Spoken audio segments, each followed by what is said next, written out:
উজানের ঢল আর টানা বৃষ্টিতে ফুলে ফেঁপে ওঠা তিস্তার পানি কমতে শুরু করলেও লালমনিরহাটের 15টি পয়েন্টে দেখা দিয়েছে ভয়াবহ ভাঙন।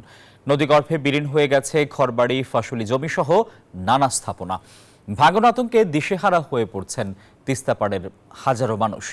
রবিউল হাসানের তথ্যচিত্রে ডেস্ক রিপোর্ট। লালমনিরহাটে তিস্তা নদী ভাঙনে ঘরবাড়ি হারানোর আর্তনাদ। তিস্তার পানি কমতে শুরু করলেও দেখা দিয়েছে ভয়াবহ ভাঙন। নদীগর্ভে বিলীন হয়ে যাচ্ছে ঘরবাড়ি, ফসলি জমি, গাছপালা সহ অনেক গুরুত্বপূর্ণ স্থাপনা।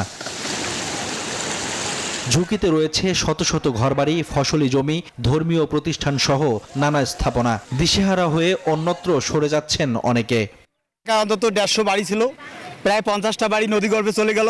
নদীর তীব্র স্রোতে, নদীর ইয়েতে আমাদের বাড়িঘর ভেসে যাচ্ছে, অনেক জিনিসপত্র সব ভেঙে যাচ্ছে। অনেকগুলো ভেসে গেছে, আমি রক্ষা করতে পারিনি। গাছ গাছালি কিছু নিয়ে যা পাইনি, খালি নিজের জীবনটা ধরি খালি চলে যাবো।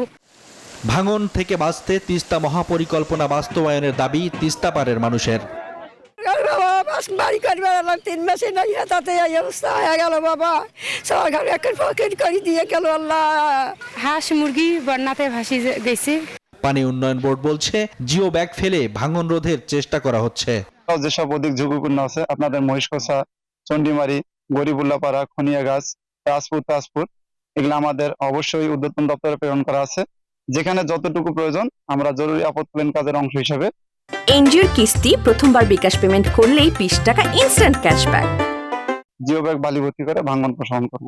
আদিতমারী উপজেলার মহিষখোচা ইউনিয়নের বাহাদুরপাড়া, গরিবুল্লাপাড়া, চৌরাহা, কালোমাটি ও সদর উপজেলার খুনিয়াগাছ, রাজপুর, তাজপুর, হরিণচড়া ও গোকুন্ডা এবং হাতীবান্ধা উপজেলার ডাউয়াবাড়ি, চর সিন্দুরনা, গড্ডিমারি এলাকায় নদী ভাঙন প্রকট আকার ধারণ করেছে। Desk report, news 24।